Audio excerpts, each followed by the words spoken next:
job fair with friends in the early 2000s because we couldn't find jobs that we loved. So we just started going to other schools. Like we literally would just walk into UConn and Rutgers and da-da-da. And I ended up meeting the head of HR for Federated Merchandising Group. And she said, what are you up to? And I said, oh, I'm going to be working in corporate finance. And she said, well, why don't you interview for this opportunity at Federated Merchandising Group in product development? And she flew me to New York, and I instantly, like, my eyes lit up that I could be a part of something that was tangible, that I could get my arms wrapped around and like see walk down the street versus the intangible. That's kind of when I knew.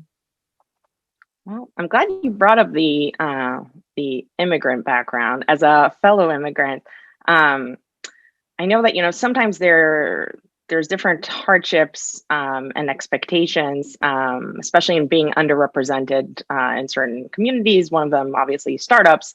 How do you believe that the first generation American experience has helped shape your career? Do you think that this presents certain disadvantages or actually advantages when going in as an entrepreneur? Yeah, I'm a very glass half full person in general, so I mostly see advantages.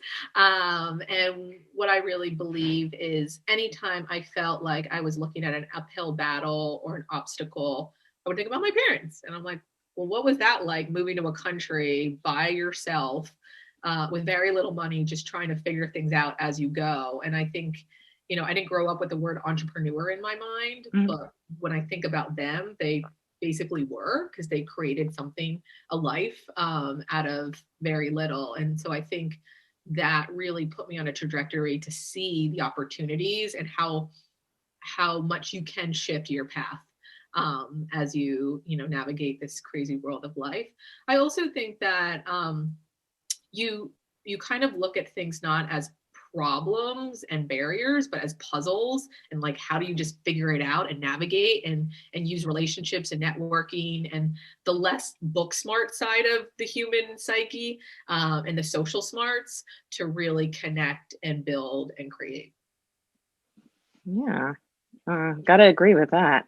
I just want to also take a moment to invite folks who are tuning in to send any of your questions our way so that we can share them with Michelle as we continue the conversation. Going into fashion and getting from sort of the more, I would say, power corporate brands that you got your start in to lingerie or lingerie is a big change.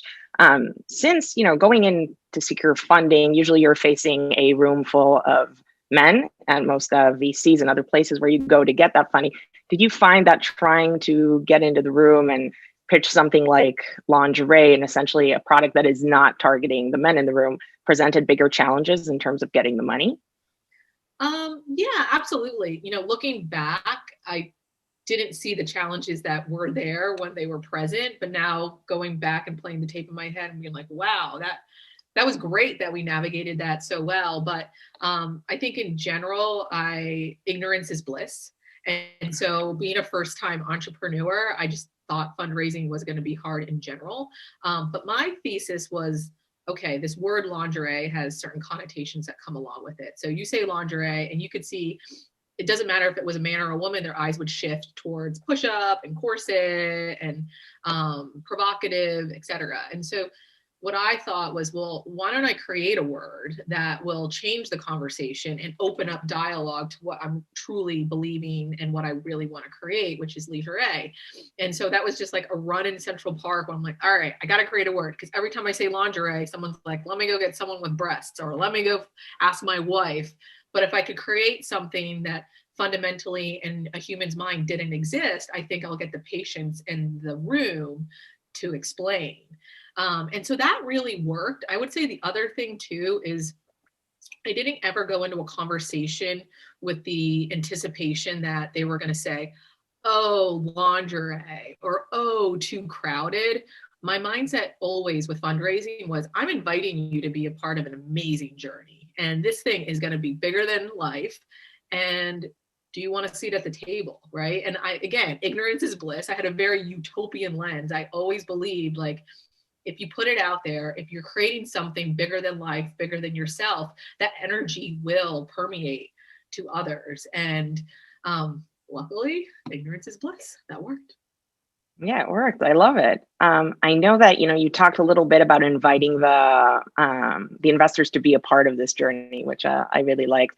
And I know that, when you set out to build the brand, much of it was actually crowdsourced and relying on a community. So what has it been like to really place such an emphasis on, the social aspect and building the community as a part of building the brand itself? What was that experience like?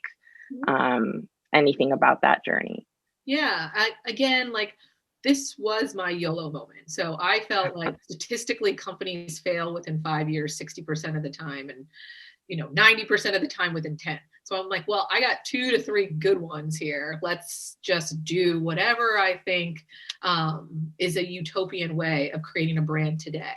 So I grew up building brands during a time where it was multi-million-dollar companies spending a ton of money and research, et cetera, and saying, okay, this is the brand, let's spend money to launch it. But as I saw the increase of social media happen, I didn't see brands leveraging that to make something that was more tangible, more attainable, and more connected with the human psyche. And so my thesis here was, let's not build a brand from an ivory tower on Fifth Avenue in New York. Let's instead have social media and a community that will inherently be a part of the brand build the brand. And so we would just have scrappy focus groups at Airbnbs, like bribe women with wine and cheese and say, Brand X is coming. Do you want to help us build it? And we would create trend lines in terms of the images they loved, the words they loved, the things that like really were missing from their lives that no one could articulate. And we felt we could. And so coming into that, we basically realized, well, now we have the right content. Let's put it out there. And honestly, as soon as we did, the right people started reaching out on Instagram, et cetera. And then we had virality and a refer a friend campaign where we had 300,000 sessions on a splash page in 48 hours and 130,000 emails garnered in literally 2 days. But people ask, like, how did that happen? It's because we took the time to build the brand outside of ourselves.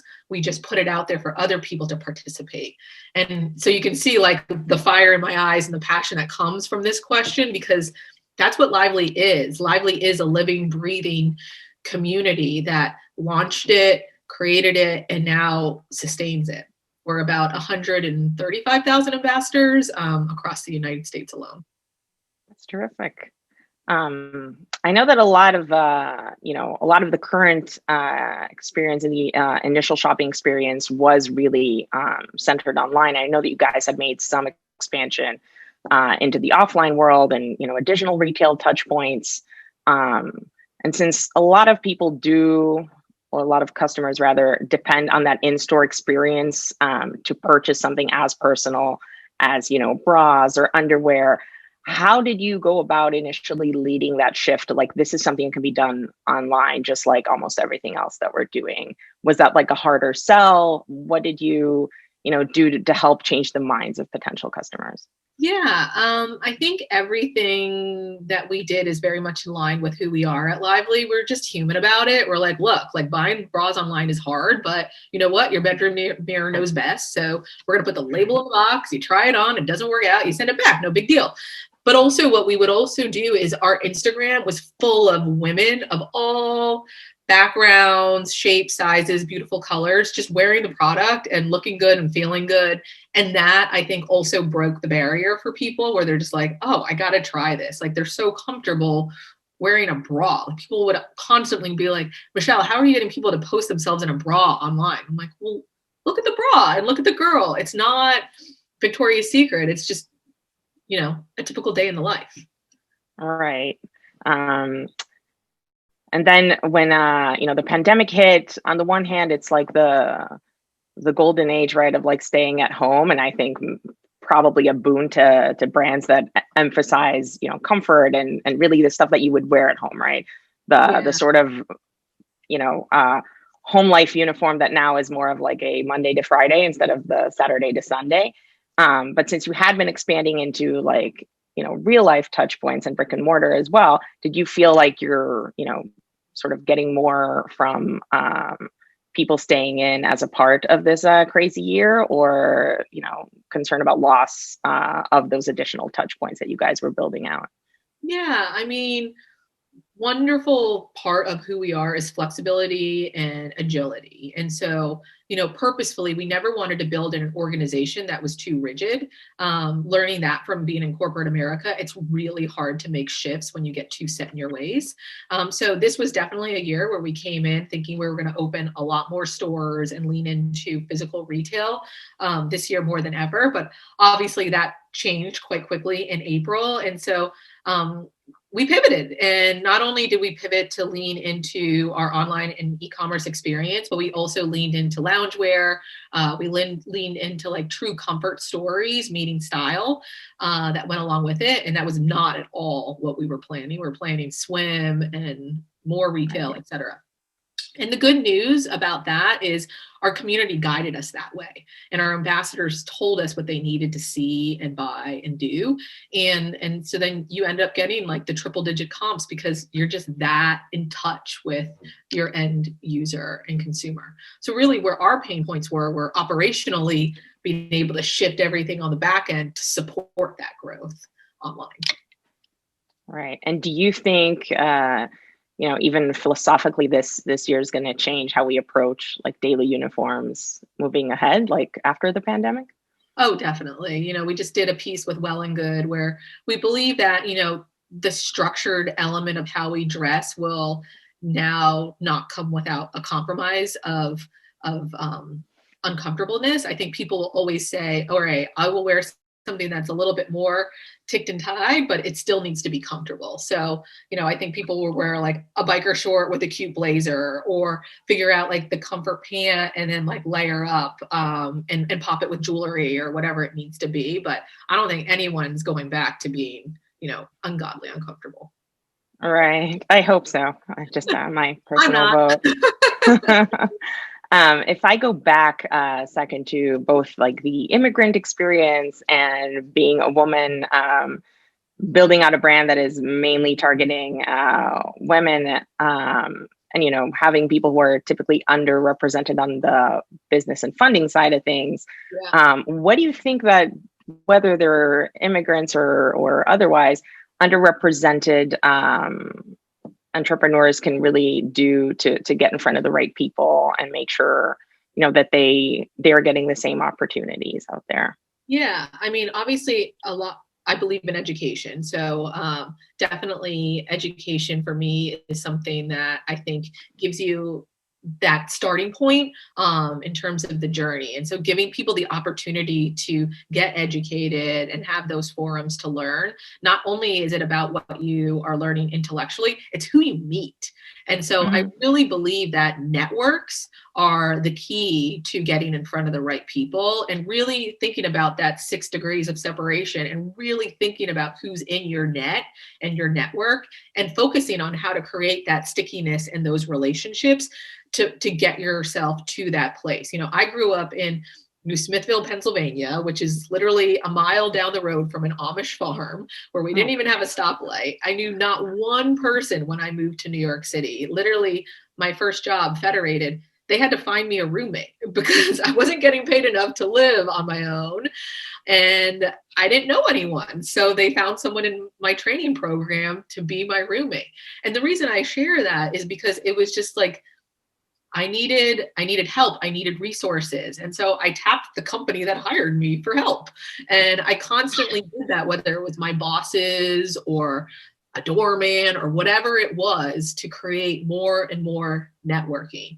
And frankly, that's how I was able to create Lively, because through a friend of a friend of a friend, I met my first investor.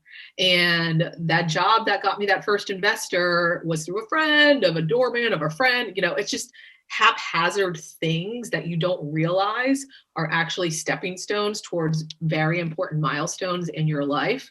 You should be eyes wide open towards. Yeah, I really love that background. Is there anything that you do to draw on that now to sort of try to give back and create those networking opportunities for other people, just to be like, oh, it would have helped me if, somebody when I was trying would have been there in this specific junction? Constantly. I really do believe in pay it forward, because my bosses, my mentors, I had so many wonderful people just kind of put their hand down and pull me up along my way. And so I believe in that so passionately now more than ever for female founders, new entrepreneurs, very much into the Gen Z. I believe in Gen Z Mhm. so much. They are such an excited, smart, driven group of humans. So I'm constantly on the forefront of advising and supporting and really thinking about how to break down the barriers for people to just get in the room. In terms of breaking down barriers and encouraging, diversity as a whole, how do you think that you guys approach that within Lively? Does it, um, does it, do you find it being expressed in terms of like diversity of the team itself, or diversity of perspectives you're trying to bring to the table? Yeah, sure. I love this question. What's great about us, it's just who we are. It always has been. We happen to be 100% female at this time. We had been on the team at one point, but we're 100% female and extremely diverse from top to bottom. But for us, it wasn't about, okay, what percent or what target or what goal. It's just get up and breathe. That's who we are. And so you can see that from our marketing to our team, et cetera. But that doesn't mean that we don't have more work to do and things to think about, to keep pushing that forward. So for us, it's making sure that we're constantly showing women of different body types and skin tones and backgrounds and mindsets, with one bridging characteristic, which is passion, purpose, and confidence. Good. I'm excited to see more more and more companies do that, and I think it's great to bring that sort of just as part of the built-in personality of a company. Being embedded in the corporate world, I know that part of your journey and making the move to entrepreneurship and starting your own company was more of a desire to create balance between family and your work, instead of really having to make the choice that you've seen so many other folks in the corporate world make. So as a mother at the helm of your own company now, how have you been able to make Lively a more accommodating place for other parents, other people who are juggling those same responsibilities? And how do you see, other companies potentially approaching this in a way that makes the workplace more hospitable and welcoming to advancement of parents?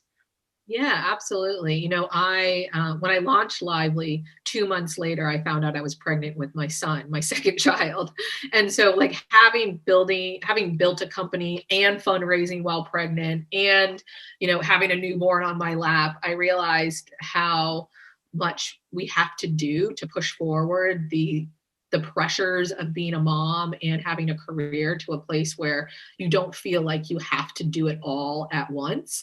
And so, like, some of the things that I've done is hired people where they only want to work 3 days a week, and that's totally fine. Like, our creative director goals to work Tuesday through Thursday so that she can spend more 4 days with her children, or just being at home focused on the things that they need. And that's fine. I think in general, like, eliminating this concept of 9 to 5, 5 days a week, that was decided a long time ago, but that doesn't mean that it needs to be relevant today. And so we really trust our team to get their work done. But we don't want to micromanage when and how. Like, show up to team meetings and show up to the things that are on your calendar, but work out in the middle of the day, meal prep in the morning, do things in the evening, and that's when you feel better. We want the best out of our team, and the best doesn't happen for all humans at the same time. And I think being able to acknowledge that and say that and build trust and camaraderie around the thesis of building your own schedule, for me, is something that I really love and enjoy. Like, I was just trying to build a snow fort with my kids and then ran in. I literally have a snowsuit halfway down my waist right now. And I'm not shy about that. That's what my day was, but we're still getting it done. And so I think in general, with these phones in our hands 24/7, there is no 9 to 5. We have to create structure and bookends on when we want to start and stop. And it doesn't have to be an 8-hour run. Yeah, well, I can relate to that. I have a toddler relegated to another area of this apartment, so he doesn't bust in on us right now. All right. Yeah. Are there any trends that you're observing even outside of your company that you think are going to be sort of the future of where things are going for moms and working parents?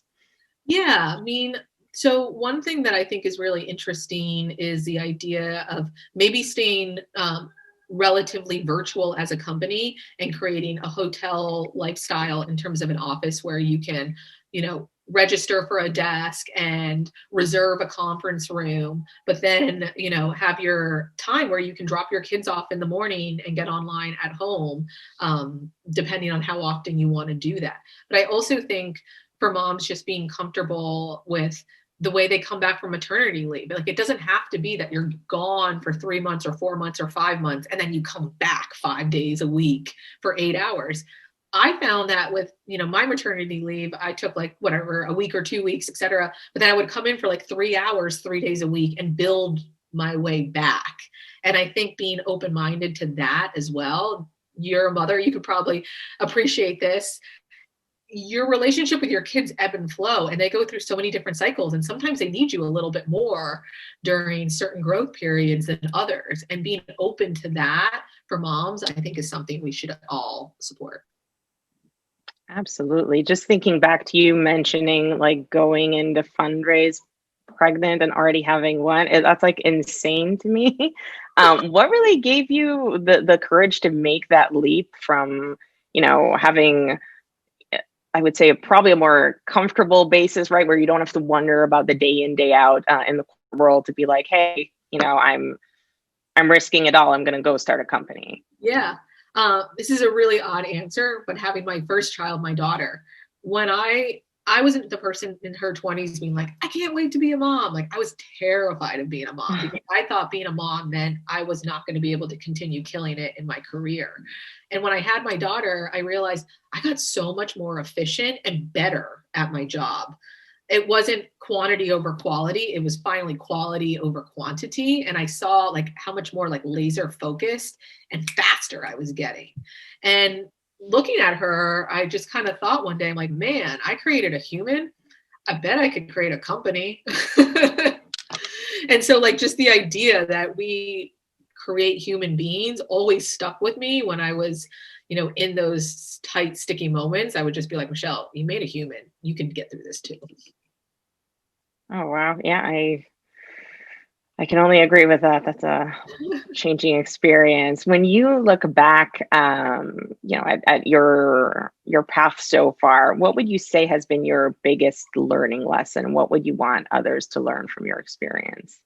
Yeah, I'm a very type A, and I'm a little OCD when it comes to brand and content and just like things that I love so much. But the thing that I learned about a year and a half into Lively was the concept of not operating every facet and being a part of every decision and every piece of the business, but more so raising up and empowering people and delegating people and creating, the atmosphere for people to take it and run with it and live it and breathe it the way that I did.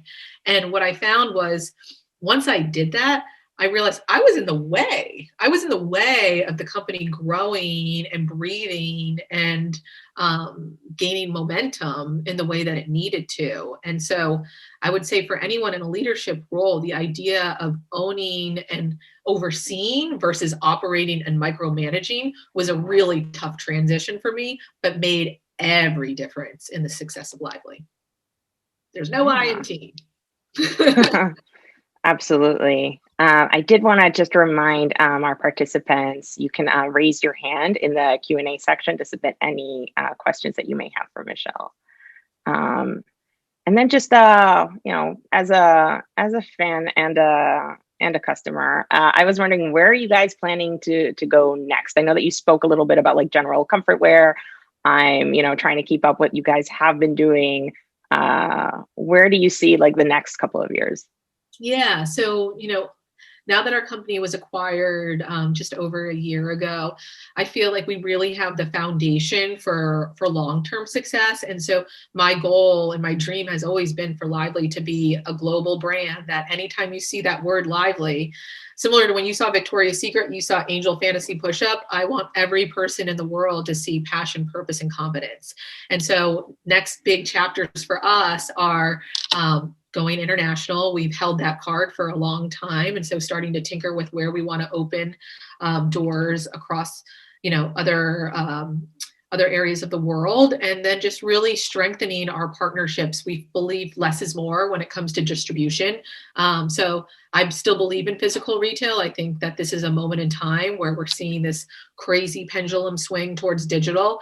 But I think when things settle, the connection between physical and digital retail is going to be stronger than ever, and really thinking forward about how you create an omni-channel experience that is personalized, styled, and really convenient for the end user. For sure. I mean, I think as somebody who took, brick and mortar shopping really for granted and having the ease of everything delivered, just having been sort of jailed in our home for like most of the last year, I'm going to be like super excited to see what experiences actual stores have for me. So I definitely agree with that. We do have a question from one of our attendees. How do you celebrate big wins and recognize the hard work of departments or teams within Lively?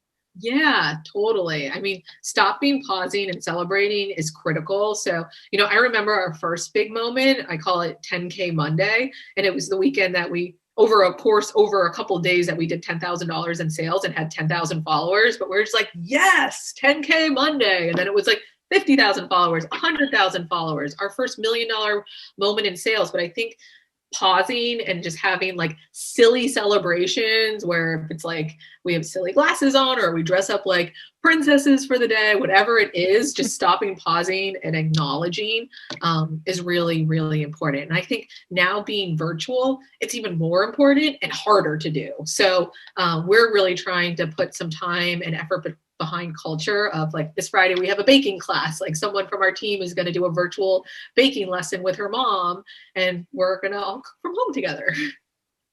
I really love that. I think those initiatives are great. I got another question on Slack here.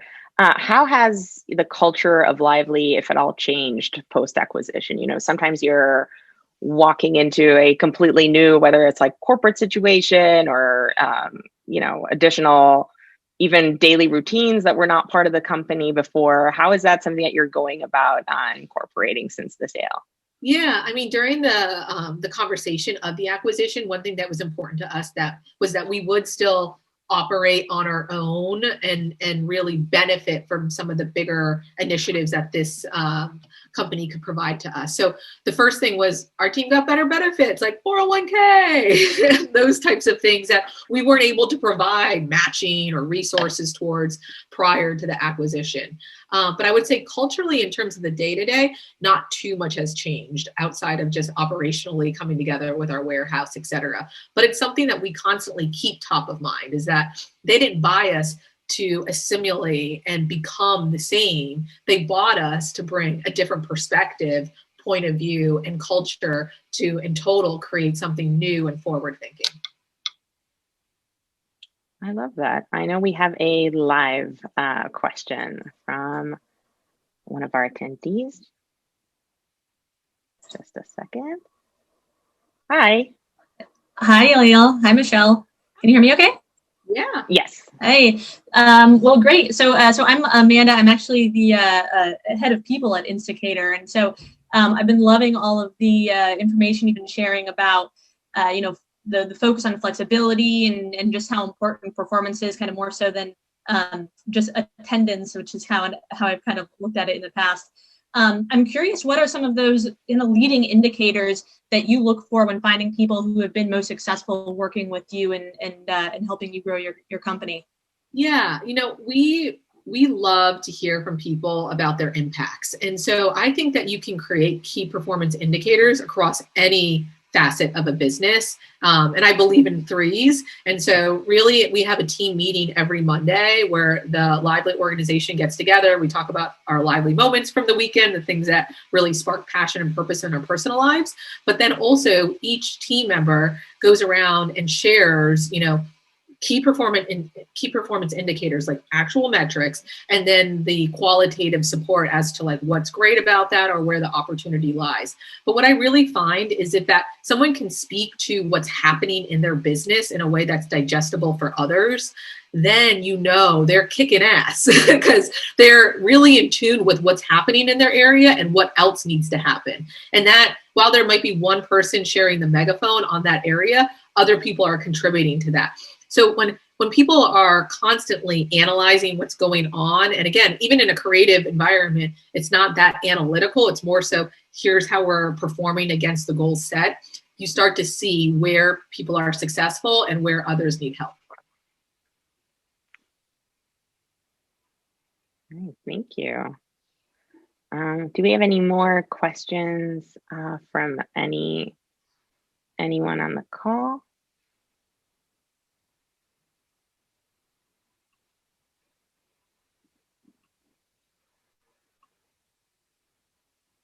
I'm just doing a last check.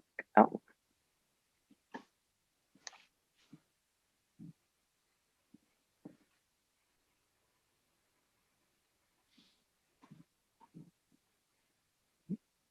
I think we have another live question. I'm still figuring this out. Sorry.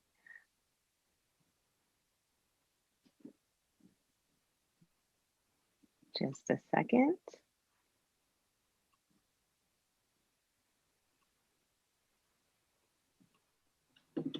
Okay.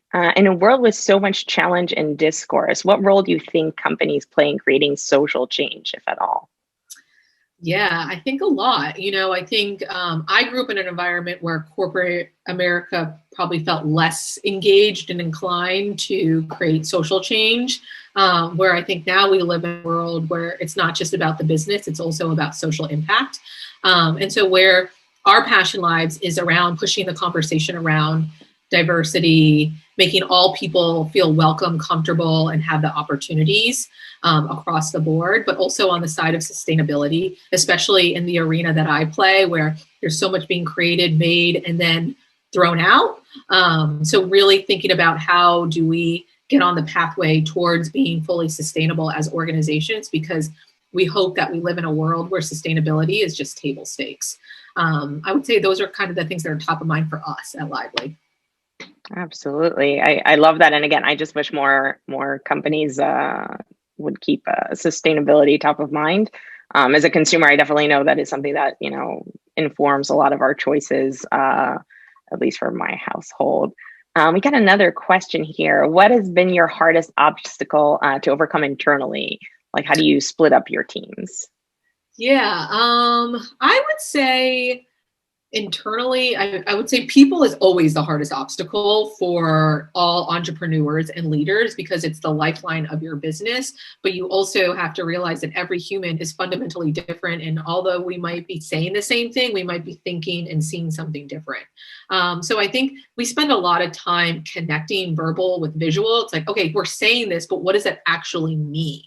And so some of the other things that we do is we have a leadership team meeting where all of our key leads get on a Zoom call every Wednesday, and it's the circle of trust. And it's like, let's let it all out. Like if marketing, the team is rumbling about something that's happening in tech, like let's air that out at a leadership level and come up with solutions. And then let's let that trickle down. Because we really believe in the shadow of a leader. Like if your leadership team isn't breathing, positivity, forward momentum, and excitement, that will trickle down to your team. And so for us, we have this circle where we just, like I said, yesterday we had our call. I'm like, all right, let's air it out. Like what are we bubbling up? What are people getting frustrated with? And let's like massage through that, because the less you talk about those things, the bigger and the more of an obstacle they become, and negativity can just come out of nowhere. So we're always looking to pull the weeds and let the flowers grow.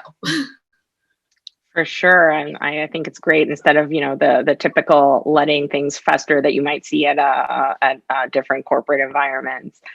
We have another question. What has the quarantine been like for you guys? Tell us some top tips for being a healthy and mindful throughout a time like this quarantine. Anything that has helped, that you've helped your team implement. Yeah, I mean, I think Quarantining for some is a lot easier than others. I think first acknowledging that and just saying like who's suffering, who needs help, who's feeling lonely, etc. And being really human about it. And then some of the tips that we have is, don't over invest in too many Zoom calls. Like, remember that technology is here to help us. It's not here to replace us. And so, one thing that we talk about is like email, for example. Email is not a place to solve problems and create and brainstorm. It's to document. And so like, if you're actually trying to solve something and get something done, get on the phone, like get on a Zoom, etc. Also, just like be mindful of your screen time, right? Like not every conversation has to be on Zoom. I do a lot of walking and talking. If I don't need to be on a screen, I am literally Forrest Gump in my neighborhood, constantly walking and moving my body and making sure that we're taking care of ourselves.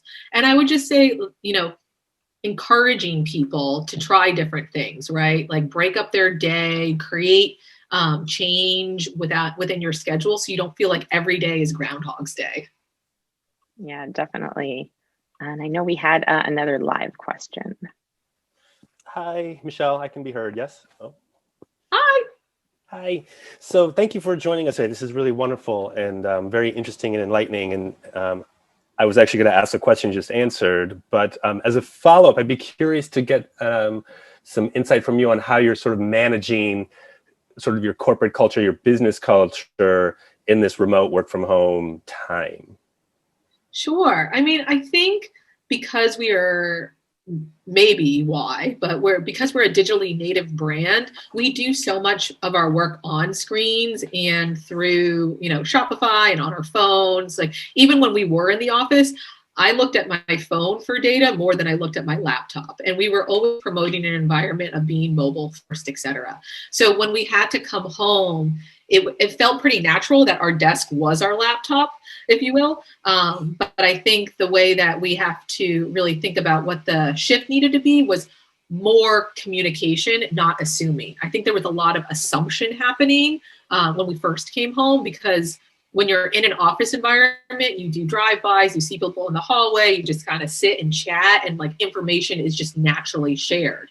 But when you're home and you're not in the same physical space, you actually have to stop, think, and spend the time to make sure the communication flows are happening, and that information and ideation is coming across the board. So I think it's this balance that we're still trying to navigate about how much is too much meeting, but how much is too little. And so we first in April through July, we swung the pendulum to like way too much Zoom.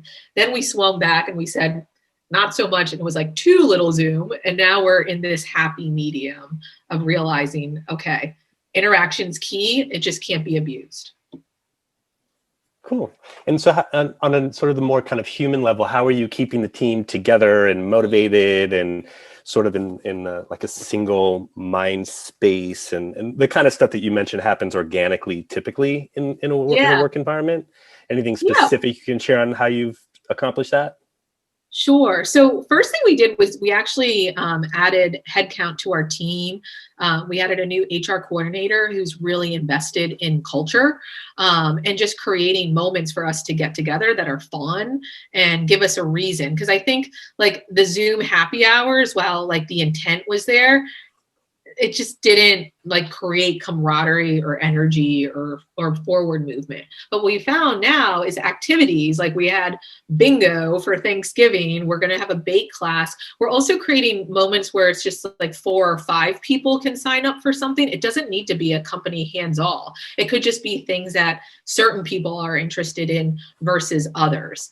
But it's not easy, right? You're still physically not together. And again, just acknowledging that, right? And helping people understand that we want ideation and we want suggestions. We don't have all the answers, but we're learning about the things that they do like doing. And that in our culture at Lively, they love DIY, they love self-care. And those are the events that we're putting time and effort behind. The other thing I'll share is just things in the mail. So we are sending gifts. We've sent like our latest products and self-care to our team. But I think just getting something tangible in the mail also makes you feel more connected. Awesome. Thanks. Cool. We got a few more questions over here from some of our attendees. With the collaboration space being so huge, do you guys have any interesting collaborations planned for 2021 that you can share? Yeah, we had a bunch of bigger partnerships scheduled in 2020, and what we realized with the impact of COVID-19 and just the way that our world was shifting so quickly, that it wasn't going to be feasible for us to execute those the way that we wanted to. And so what we've decided strategically is to do more smaller moments more often with more brands. And so like right now we have a partnership with Ealeal, an up and coming cosmetic company, where we're giving away one of their products with all of our shipments today, and doing lives with other founders and brands and so forth. So our strategy right now is really doing things on social and in partnerships that are smaller versus bigger, where historically we've done collaborations on product, et cetera. I think companies are in such flux right now, it's really hard to manage. Sorry, a giant ice ball just fell. It's really hard to manage that longevity and that long-term building of a proper product collaboration. And we have another question. Are you guys thinking in terms of seasons ahead? Do you see trends changing faster today than previously? Yeah, so our pipeline is always built about a year out in terms of product innovation.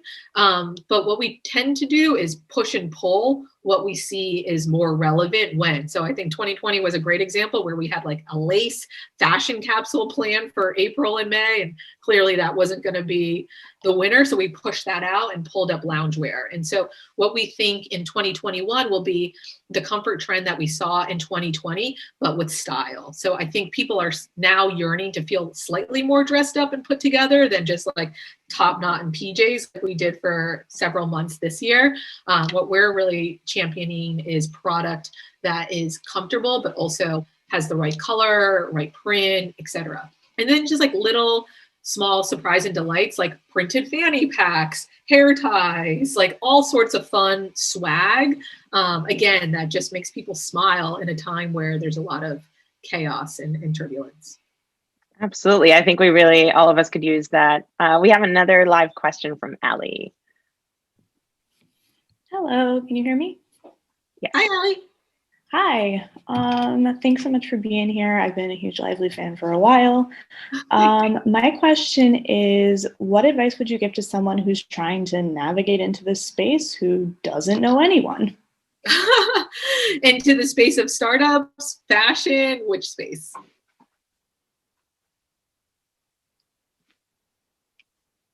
Oh, you're on mute. Yeah, I got muted again. Fashion. Got it. So I had no background in fashion. I didn't study fashion. And I think what I found surprising is many fashion companies want people who have experience with just business or have worked in a professional environment, because there's so much that needs to happen. And so what I did in terms of finding my role was using the knowledge that I had around business and what I learned in finance to support the thesis of what a fashion company needed from a business perspective.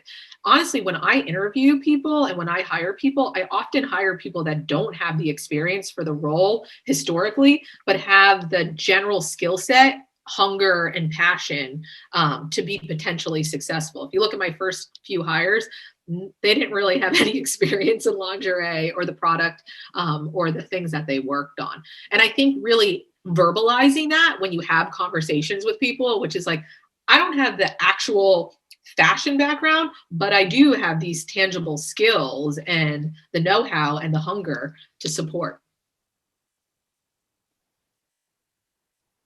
Thank you. I think that was a great answer. And to kind of piggyback on that a second, because I was wondering as we're talking about this, are there any, above experience, any core qualities that you as a CEO or Lively as a company goes after in terms of both cultural and professional fit when you're interviewing people?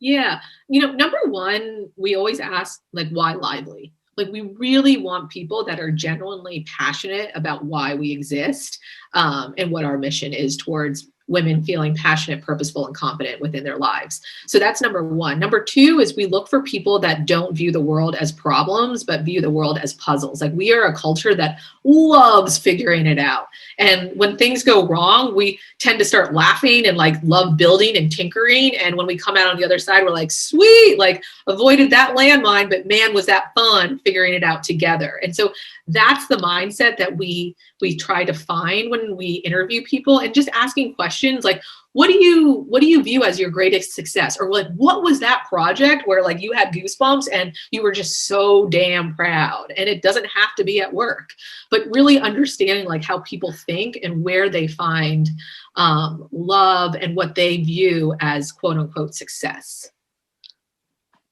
I love that.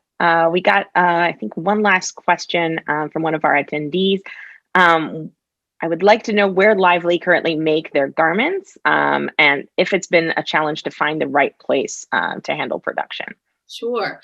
So I'm really fortunate that my first investor was my supplier, and they actually built a factory dedicated to Lively, which initially was in China. But then when we saw the first year, when I was going there, I found that a lot of the supervisors and a lot of the women that worked in China were from the Philippines. And luckily, long story short, this investor also had land in the Philippines. So we decided the proper thing to do was to open a factory in the Philippines so these women could stay at home and be with their families. And it ended up being the greatest decision that we made. We now have 2 factories in the Philippines. And when you go there, you really see the impact of how we've changed these women's lives. You also see young men coming from the mountains and different villages learning how to become sewers. And now a lot of them are master sewers. And we've really changed the trajectory of some of these outer neighborhoods about 2 hours outside of Manila. I love that. That's incredible.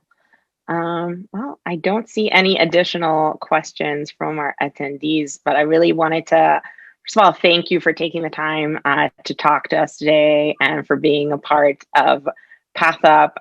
This has been really wonderful, and I hope we have a ton more of these type of events with this incredible energy as well.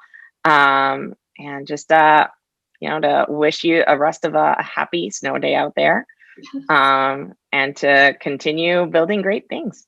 Thank you. Thanks so much for having me, and what a great initiative. Be well, everyone. Happy holidays. Happy holidays.